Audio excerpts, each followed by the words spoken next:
Have you ever noticed this? You're sitting in a room. The game's on. Everyone is locked in.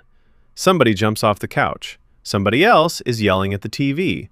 The commentator sounds like the fate of humanity depends on the next play. And then there's you, just sitting there, completely unaffected. You understand what's happening. You know which team is winning. You know why everyone is excited. But you don't feel it, not even a little. And if you've ever had that experience, you've probably wondered something. Am I missing something?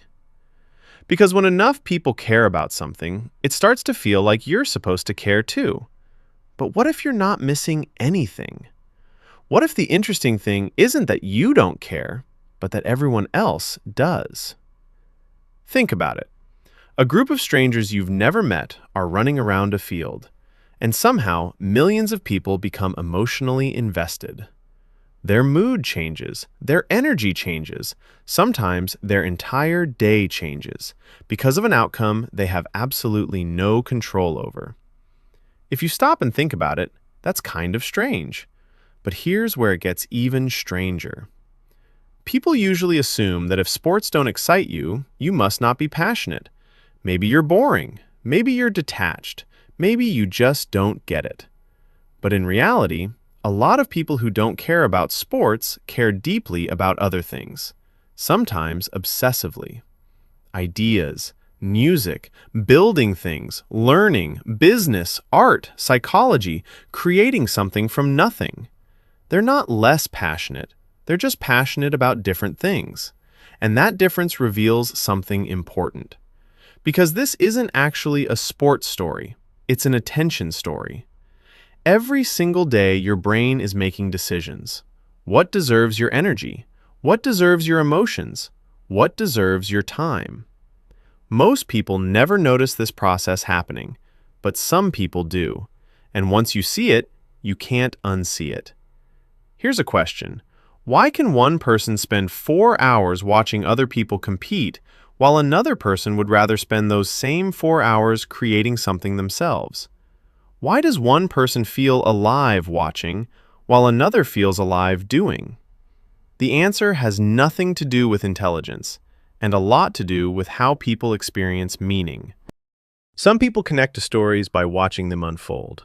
Others connect to stories by becoming part of them. That's a massive difference.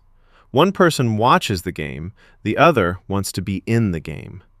Not necessarily sports, life. And once you understand this, a lot of human behavior starts making sense, because suddenly you notice something. There are people who spend most of their lives consuming experiences, and there are people who spend most of their lives creating experiences.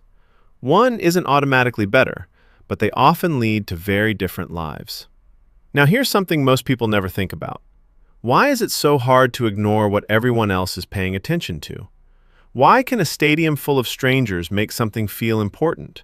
Why does a trending topic suddenly seem worth caring about?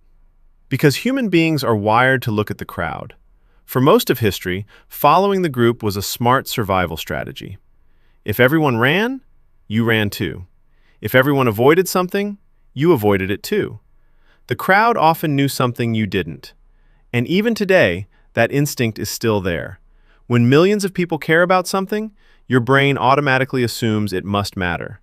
Not because you've evaluated it, because everyone else already has. That's why popularity can feel persuasive, not logical, emotional. And sometimes we mistake collective excitement for personal interest. We assume that because everyone is looking in one direction, we should be looking there too. But some people naturally question that impulse. They pause, they step back, and they ask, do I actually care about this? Or do I just feel like I'm supposed to? And that question changes everything. Because once you start asking it, you begin noticing something else. How much of your emotional life is built around things that don't directly belong to you? Think about how often people celebrate victories they didn't achieve, or feel devastated by losses they didn't experience. It's almost like borrowing emotions, borrowing excitement. And there's nothing inherently wrong with that. Humans love stories. We always have. The problem is that borrowed emotions can sometimes become a substitute for real experiences. Watching starts to replace doing.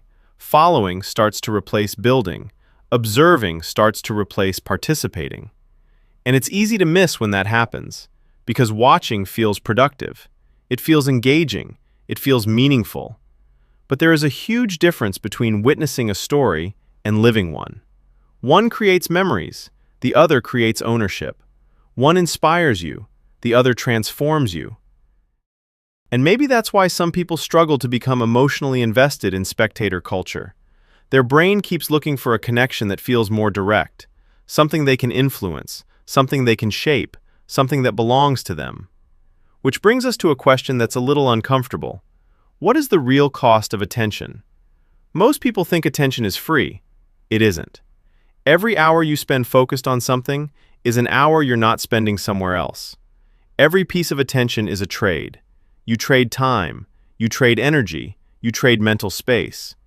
And over the years, those trades add up, because whatever consistently receives your attention eventually receives your life. Your habits, your knowledge, your skills, your identity, your future. Everything grows where attention goes. That's why two people can live in the same city, have access to the same opportunities, and end up in completely different places.